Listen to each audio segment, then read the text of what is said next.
누가복음 20장 41절에서 44절입니다.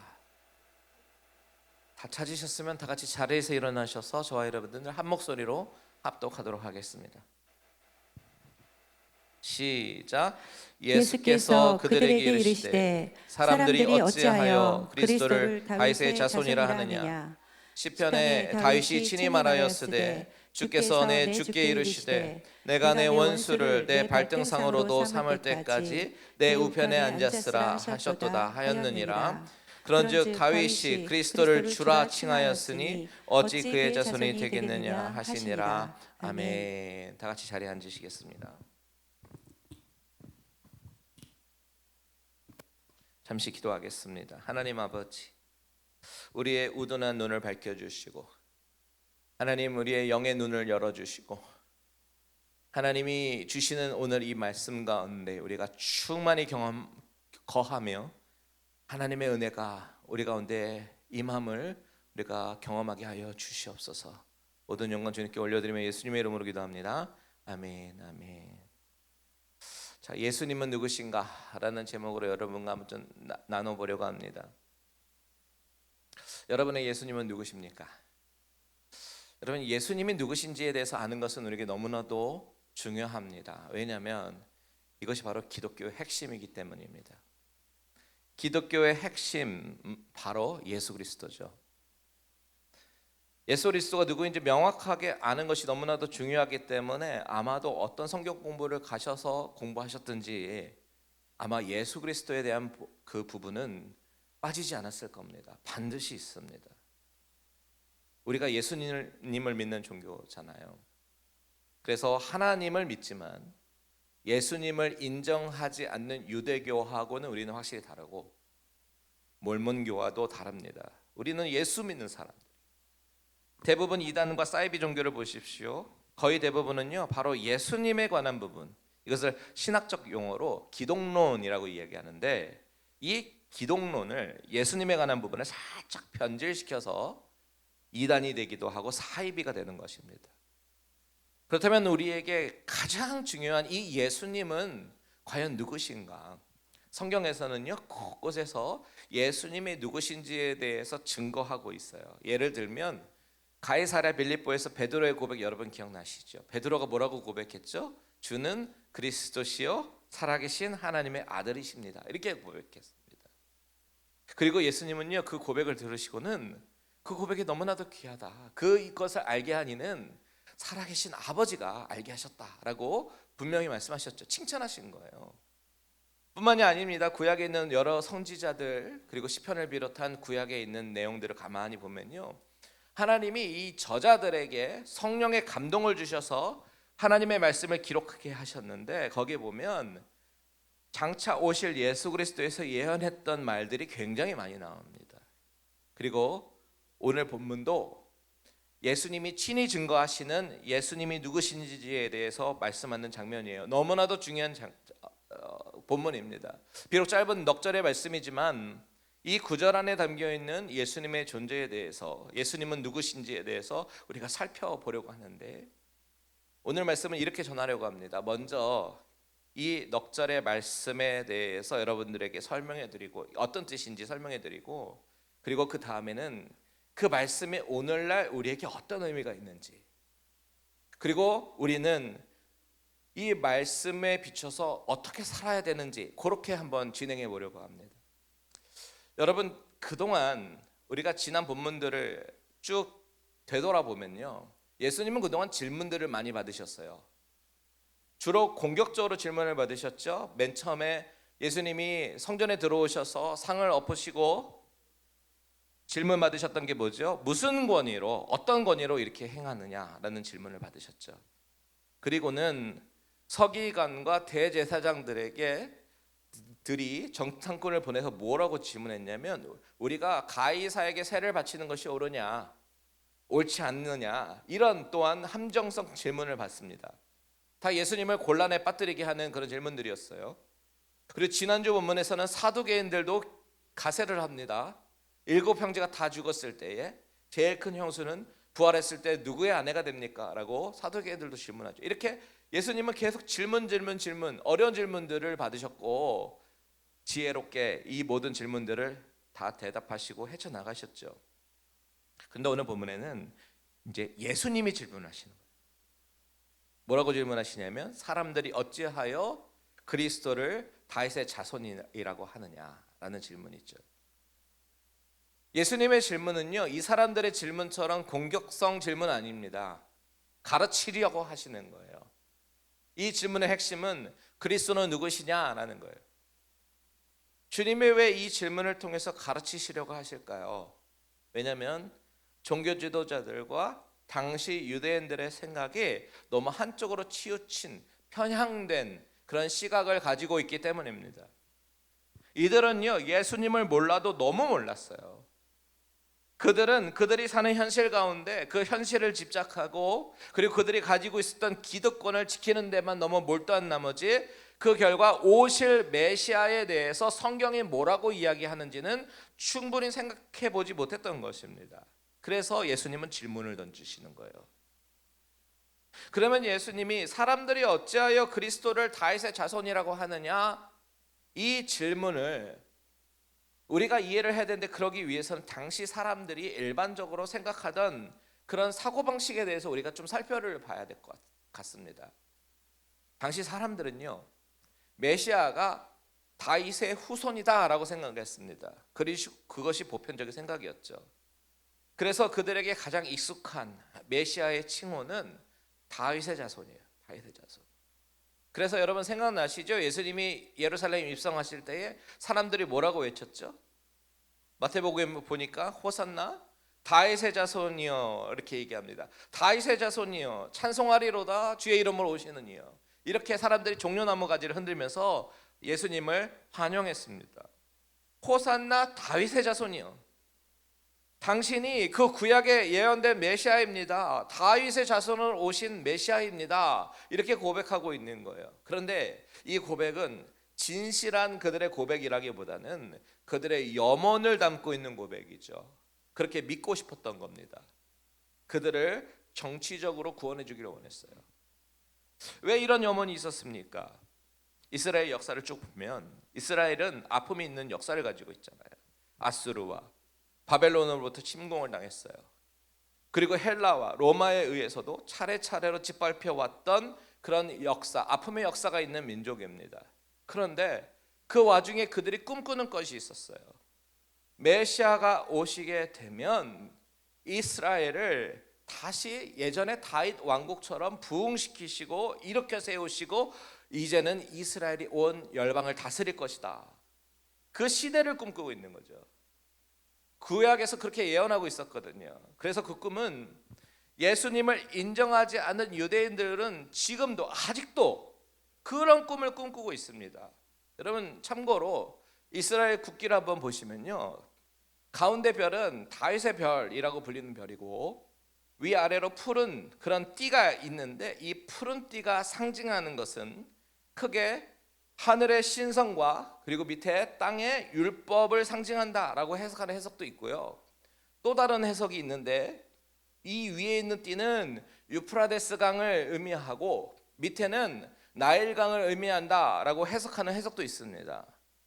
그래서 이 두 번째 해석을 주목해 봤을 때 지도로 보시면요, 이런 그림이 되는 거예요. 유프라데스 강과 나일 강 사이에 이스라엘 민족이 있는 거죠. 이 해석을 지지하는 사람들은 메시아를 통해서 다윗 왕궁이 부활이 되고 그리고 하나님이 허락하신 그 약속의 땅 가운데 그 땅을 정복하고 다스리게 될 것을 꿈꾸고 희망하고 있는 것이라는 거죠. 이런 황금 시대가 펼쳐지기 위해서는 바로 메시아가 다윗의 후손 가운데 오셔야 되는 거예요. 그리고 제2의 다윗의 전성기가 도래해야 합니다. 한 장군이면서도 위대한 왕이 이 땅에 오셔야 되는 거예요. 그래서 이스라엘에 굴복하지 않는 열방은 어떻게 되느냐? 시편 2편 8절과 9절에서 이야기한 것처럼 이방 나라를 내 유업으로 주리니 내 소유가 땅끝까지 이르리로다. 너가 철창으로 그들을 깨뜨리며 질그릇같이 부수리라 그렇게 말씀하셨어요. 이 말씀이 성취가 되어서 그 주위의 나라들은 다 파괴가 되고 멸망이 되고 풍비박산이 된다라고 믿고 있는 거예요. 이러한 생각이 당시 유대인들에게 팽배했던 생각이었고, 그런 정치적인 메시아가 오기만을 기다렸던 것이죠. 그래서 예수님께서 입성하실 때 일부 사람들이 이분이 바로 메시아다라고 믿고 싶었고, 호산나 다윗의 자손이여 이렇게 외쳤던 겁니다. 그런데 예수님은 그들의 그런 생각을, 그러니까 왜곡되고 불완전한 그 생각을 잘못되었다라는 것을 가르쳐주고 다시 되돌려 주고 싶으셨던 거예요. 올바른 생각으로 바로잡아주고 싶으셨던 겁니다. 그래서 던지신 질문이 바로 이 질문이에요. 어찌 사람들은 그리스도를 다윗의 자손이라고 하느냐라는 거죠. 이 질문 속에 주님의 의도는 너희들이 부르고 외치고 있는 그 다윗의 자손이라는 말의 의미를 정말로 알고 있느냐라는 거죠. 그 의미를 정확히 알고 다윗의 자손이라고 부르고 있느냐라는 거예요. 여러분, 여기서 우리가 잠깐 짚고 넘어가야 할, 생각할 포인트가 있습니다. 분명히 사람들이 생각하는 메시아 이미지하고 실제로 예수님이 메시아로서 이루시고 성취하실 그런 일에는 갭이 있었습니다. 차이점이 있었습니다. 이처럼 사람들의 기대 속의 예수님과 예수님의 실제적 사역이 달랐어요. 그런데 마찬가지로 오늘날 우리의 기대 속의 예수님과 예수님의 실제와 다를 수도 있습니다. 여러분은 어떤 예수님을 머릿속에 그리고 어떤 예수님을 기대하고 있습니까?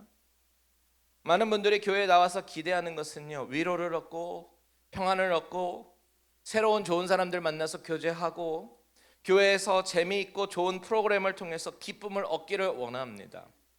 특별히 이민교회는 더더욱 그런 것 같아요. 외롭고 힘든 이민 생활, 그 가운데 의지할 것 하나도 없는 이곳에서 교회 생활을 통해서 바라고 있는 것은 위로와 기쁨입니다. 그리고 행복이에요. 그리고 그렇게 오신 분이 만약에 여기 가운데 계시다면 저는요, 그분에게 정말 잘 오셨다라고 말씀드리고 싶어요. Right place라고 말씀드리고 싶어요. 왜냐하면 이 세상에서 얻을 수 없는 위로와 격려와 행복이 주 안에서 얻을 수 있기 때문입니다. 예수님은 분명히 우리에게 위로와 소망이 되셔요. 그리고 예수를 알아가고 은혜를 경험하고 신앙생활의 기쁨이 어떤 것인지 알기 시작할 때에 우리에게는 세상에서 경험할래야 경험할 수 없는 그런 축복을 경험합니다. 그것이 성령님께서 주시는 기쁨과 행복이에요. 그런데 문제는 우리가 간과하는 것이 있는데, 예수의 길을 간다는 것, 제자의 길로 한다는 것은, 즉 예수를 알고 은혜로 예수님을 깊이 믿게 되고, 그리고 구원을 받은 하나님의 백성은 예수님의 제자로서 이 세상을 살아야 하는데, 이 제자의 삶이라고 하는 것은 늘 기쁨의 순간만을 의미하지는 않습니다. 주님은 자기 십자가를 지고 나를 따라오라라고 말씀하셨어요. 그것이 제자의 길이다라고 말씀하셨어요. 우리가 기대하는 예수님은 우리에게 위로와 소망만을 주시기를 원하고, 우리에게 기쁨과 행복만을 주시기를 원하고, 우리의 삶을 풍성하게 하시고 우리의 문제를 해결해 주시는 그런 분을 원하는데, 예수님의 실제는 물론 그런 부분도 해결해 주시지만 동시에 주님을 따르고자 하는 자들에게 사명을 주시고 그 사명을 따라오라라고 말씀하신다는 사실이죠. 우리가 그 부분을 간과하면 안 되는 거예요. 한쪽 면만 바라보면 안 되는 거예요. 자, 오늘 본문에서 유대인들이 바라보고 있는 메시아, 그들이 기대하는 메시아는 정치적인 해방을 가져다 주고 그들의 풍요로운 제2의 다윗의 왕국으로 이끌 그런 메시아를 기대했지만, 예수님은 그런 메시아가 아니었어요. 그들의 기대와 예수님의 실제는 좀 달랐습니다. 그래서 예수님은 그들에게 예수 그리스도의 존재가 어떤 존재인지를 정확하게 말씀하시기 시작합니다. 42절 보십시오. 이렇게 얘기합니다. 시편에 다윗이 친히 말하였으되 주께서 내 주께 이르시되 내가 내 원수를 내 발등상으로 삼을 때까지 내 우편에 앉았으라 하셨도다 하였느니라. 여러분, 이 말씀 이해가 쉽게 되시나요?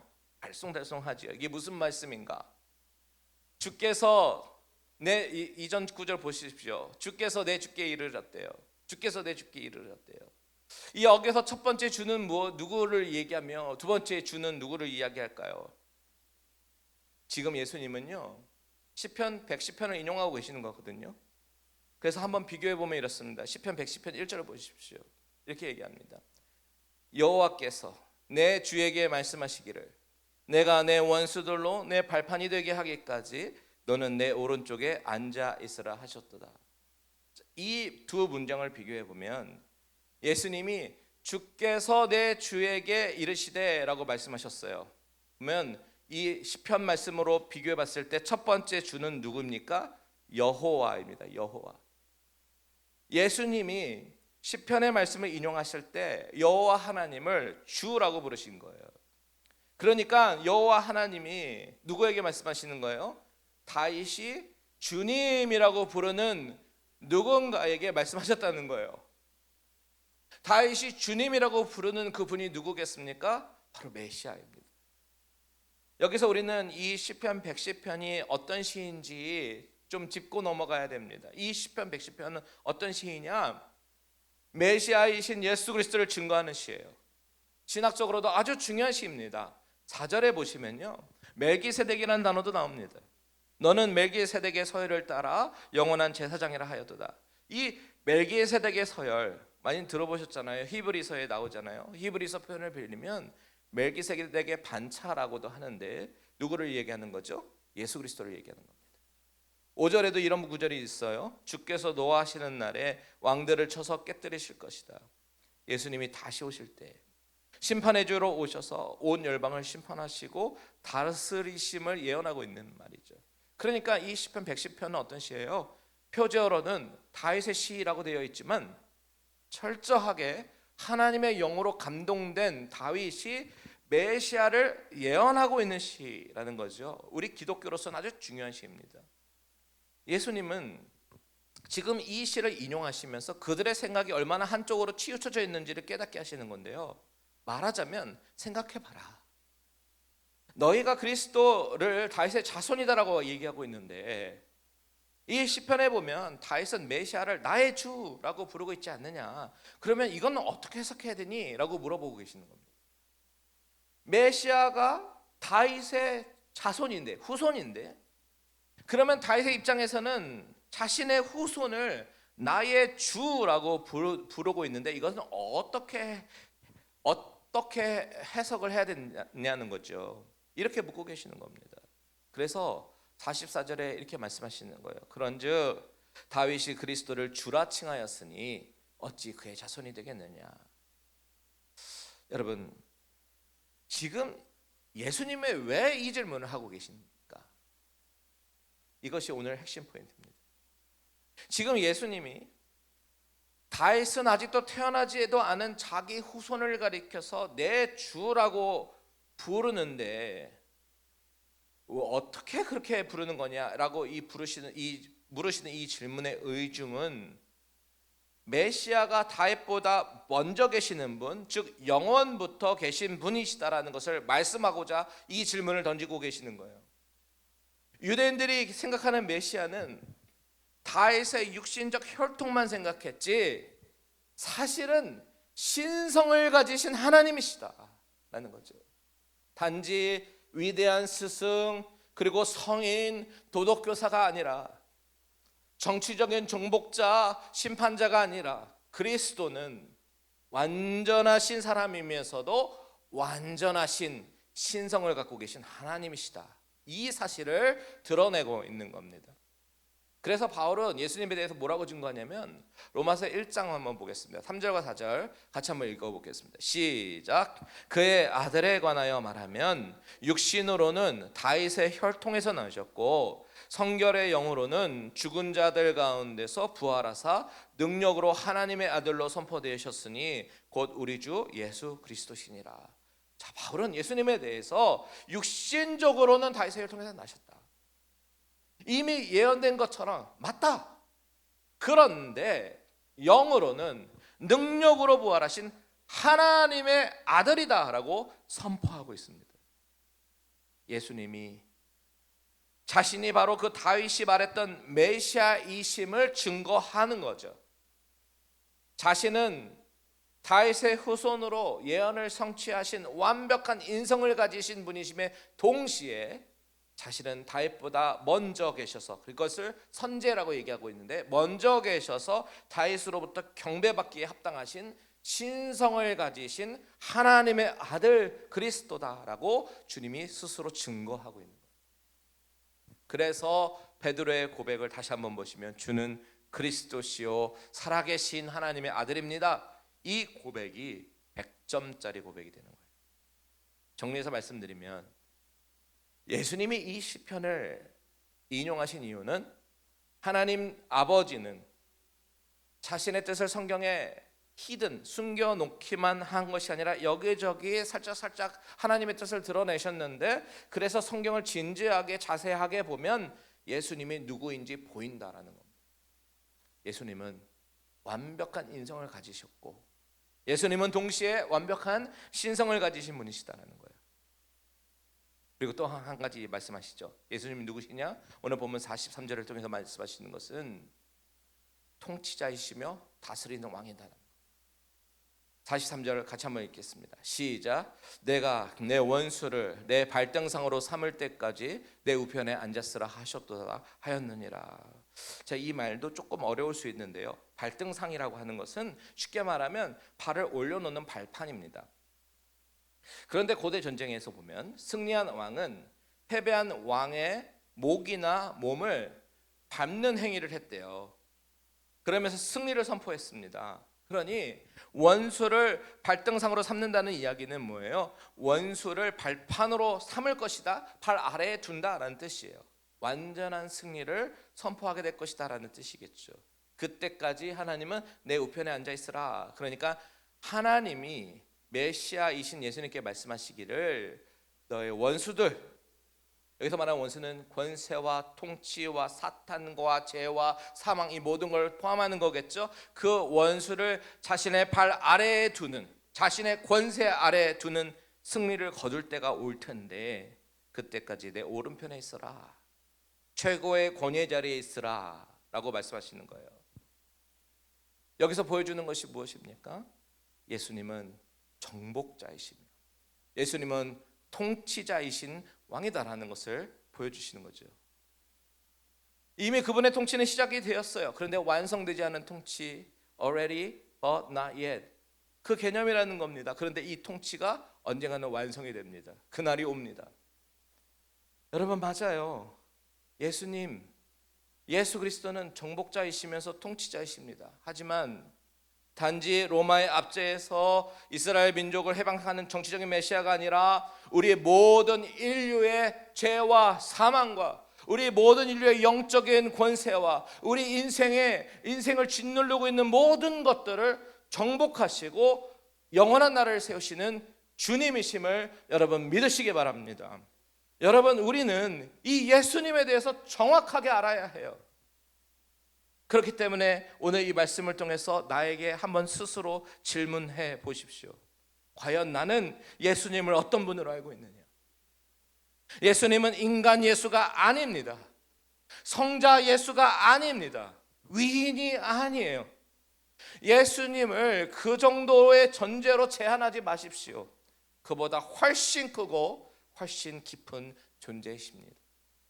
예수님은 인간인 동시에 하나님이신, 인성과 신성을 동시에 가지신 내 인생의 주인임을 믿으십시오.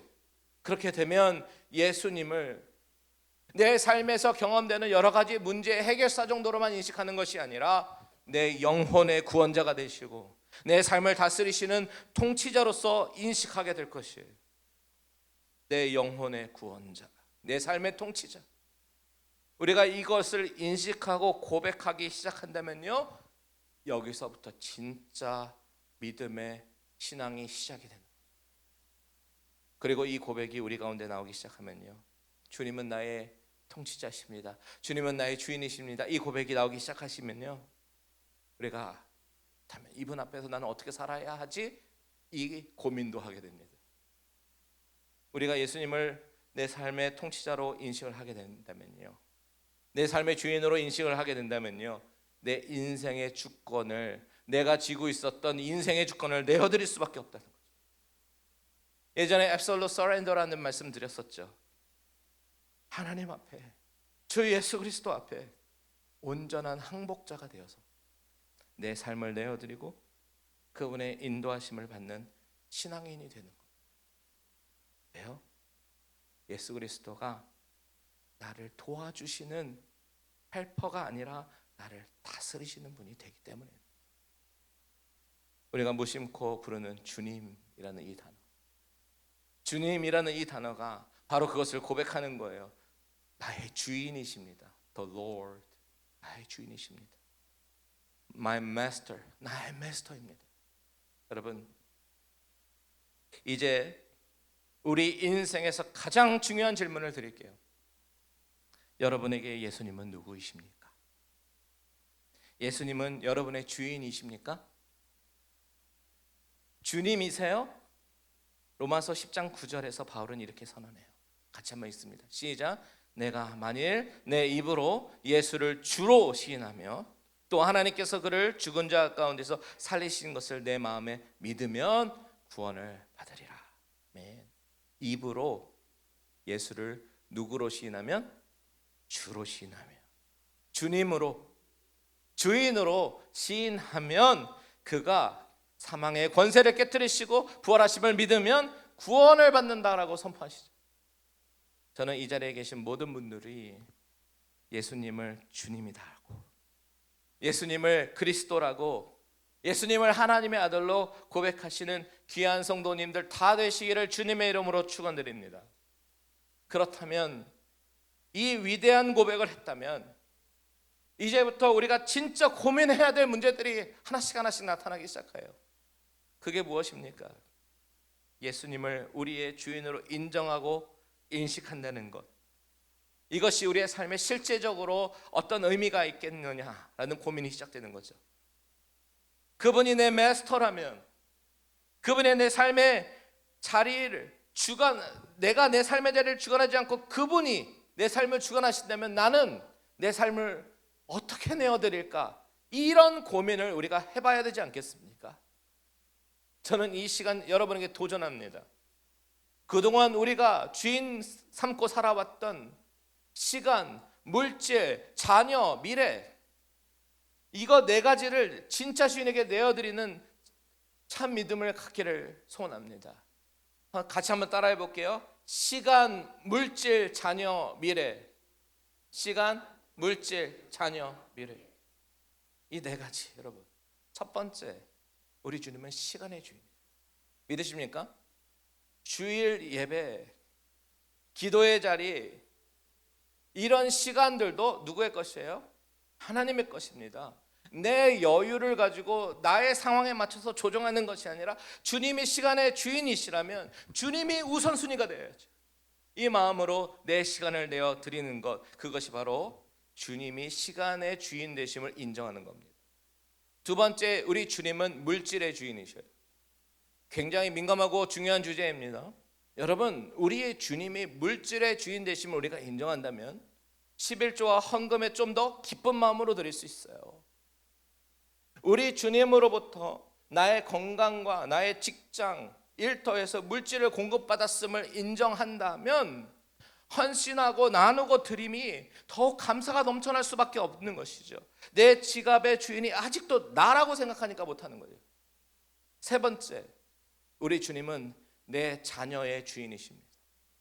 주님이 내 삶의 주인이심을 인정하면 내 아이가 내 뜻대로 성공하기를 원하는 마음에서 내 아이가 하나님의 뜻 안에서, 내 뜻이 아닌 하나님의 뜻 안에서 쓰임받기 원하는 그런 마음으로 바뀌게 됩니다.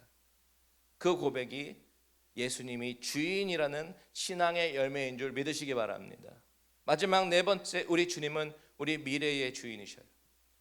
우리 미래가 불안하죠.